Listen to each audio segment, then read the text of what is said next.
is Katie Banks, and I'm a native to Marathon in the Florida Keys.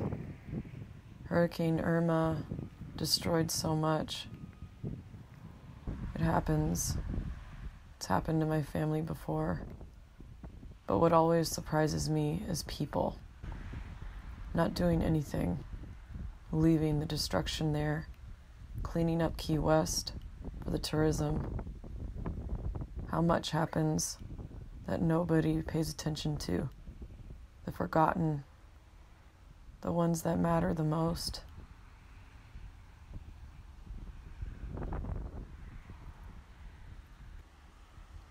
It's been months and the garbage still piles up. Like so many things. It doesn't seem to stop. Sometimes I feel life is like a hurricane. Something happens and overnight, everything's changed. Everything's upended and everything is destroyed. Never to be the same again. All you can do is work with the aftermath and pick up the pieces and rebuild with all the damage that's left behind. It takes a great thing to accomplish that. A resilience and a strength. But it doesn't stop the loss. And it doesn't change what was never necessary in the first place.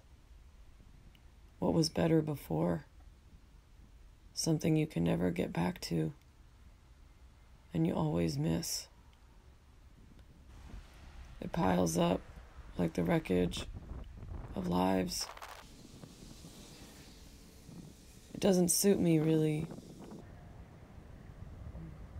All about sweet things. The smallest surprises you can find in the Keys. It's like the magic of fairies in the garden on the way to my houseboat. The secret is in the joy of little things, connecting you to who you are, to where you come from. Things that remind you of yourself and the people that care like you do. The things that make home. That's more like me. That's more like the people that I come from and what we're really about. It's like the freedom of the wind and the sea itself, the ocean, holding us, holding everything.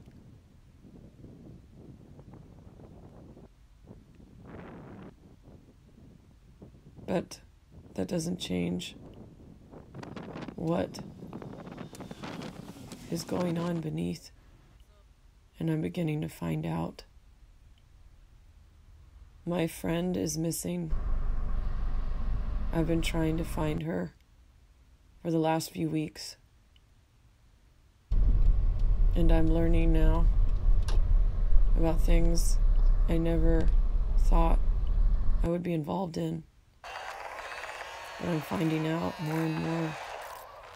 I was predestined to not have a choice by the fault of being born a woman. I can't believe what I've been learning. What is human trafficking? Human trafficking is a modern-day slave trade. It is the exploitation of people by force, coercion, or fraud. It's like something that you just can't stop, that you see. Alrighty, class. And what's the difference with sex trafficking? Sex trafficking is different from human trafficking because it also means labor, like forced work in the field or in the house, and it could even mean selling of organs. It really covers everything. Where does sex trafficking normally happen? It happens in brothels, fields, major cities. It happens all over the world. A slow crash coming for you. Does it only happen in other countries? You know, America is a major place that it happens, and Miami is one of the top places for human trafficking. We're in Miami. Well, I know that in the Keys, we have a lot of things that come into the city, and they have just like the square grouper, and people sneak in for wet foot, dry foot from Cuba. Well, they also have a lot of people that come in from like South America or Mexico, and the Keys, people can disappear.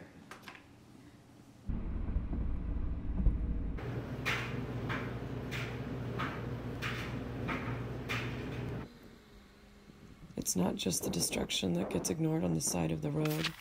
A large portion of it doesn't happen through kidnapping.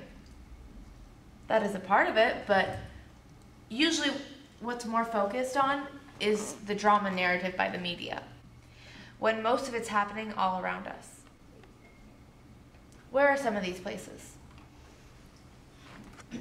The strip clubs. They're a legal shell, and girls are shipped from club to club, and they're used in the VIP or like the champagne rooms. Where else does it happen right around us? In the massage parlors, girls are usually brought into the country to work, and they're told that they have to sell themselves to pay for their debt coming in and getting their papers, and they're told that they can't go anywhere. Mm-hmm. And they can be beaten if they don't comply. They don't know that trafficking is a higher crime than being here legally. They get protected by the law. Their families can be brought here because often traffickers will threaten their families in their home countries. What else? Miami Beach. That is where the European trade is. And girls come here wanting to learn English or become models, and shell agencies can pick them up and really set them up for trafficking. And then there are the local kids, middle, high school, and runaways. And how disproportionately is it? People of color, black, or Latina? It's very high because girls of color are hyper-fetishized. And where's it most obvious? Popular culture. Pimp culture, right? But a pimp is a predator. How much does this expectation of normalcy cross over into rape culture? What is patriarchy? Well, patriarchy is defined as control of men in the household, in religion, and in government. And what are some signs of this? Well, there's denial and dismissal, like it isn't really happening, or if a girl says something, a patriarch says that it really was never a threat. Like if something could have happened but then it doesn't, they'll just act like it never was going to in the first place. And there's a lot of silencing of victims, and they also have accessibility, like thinking that you just have the right to access a girl, you could just sleep with her because you want to or feel like it. And then if a girl doesn't want your advances, that she gets punished. Why is it a gendered institution, even though there are men trafficked as well? By the numbers, because of how many women are trafficked. Numbers, but what else? Why is it still considered gendered? A man who's sexually abused, what has happened? In effect, they've been demoted from their male status. Do you think it's more noticeable and surprising when we watched the man who was a survivor? It really was. It's surprising.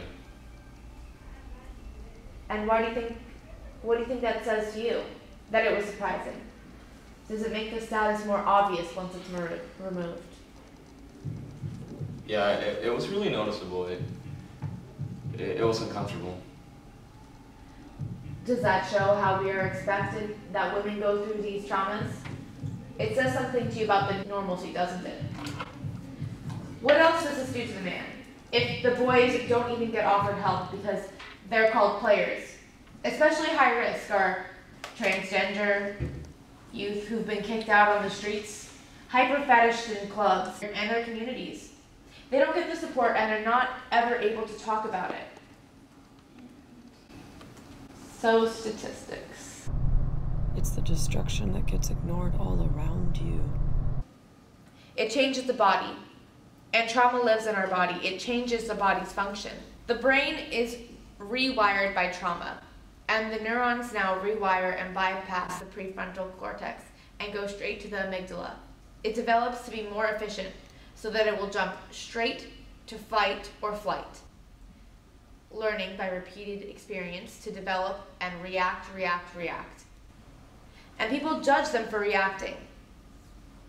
What is scary about that is the brain is being transformed by reinforced neurological pathways. Eventually, it can be set off by any kind of trigger. We can train them to make new neurological pathways, but it takes time. It takes changing your fundamental assumptions about the world. Therapy, feeling safe, to keep feeling this over and over again in order to change. It's possible, but it seriously alters the brain function in many ways. The prefrontal cortex is the thinker that gets understimulated. The anterior cingulate cortex is the emotional regulator.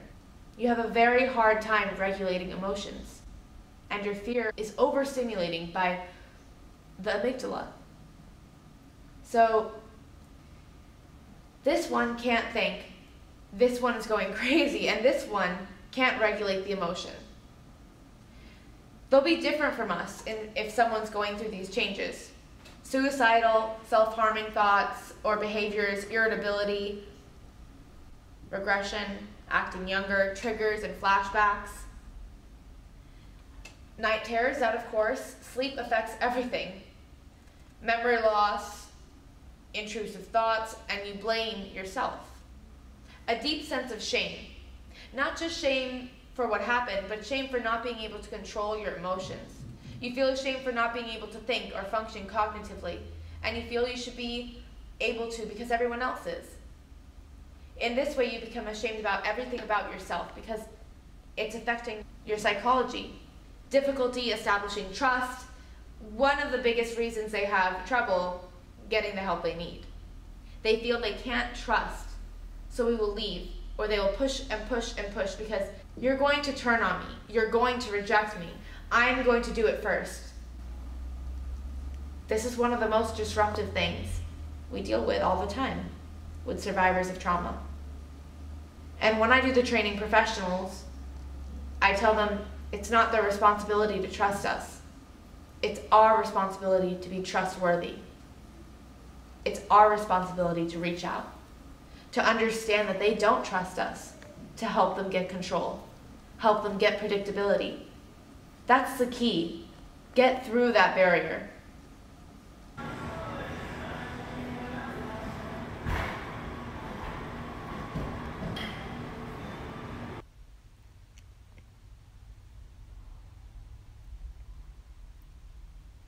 My friend is missing. She might be dead. Or worse. But I'm starting to get a picture. And it is not pretty. I don't know if I can find her.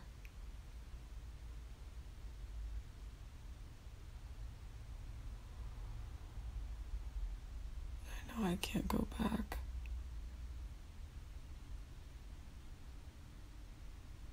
To what was before.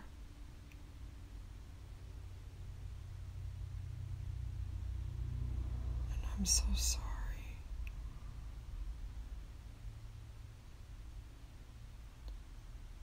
We shouldn't be living like this.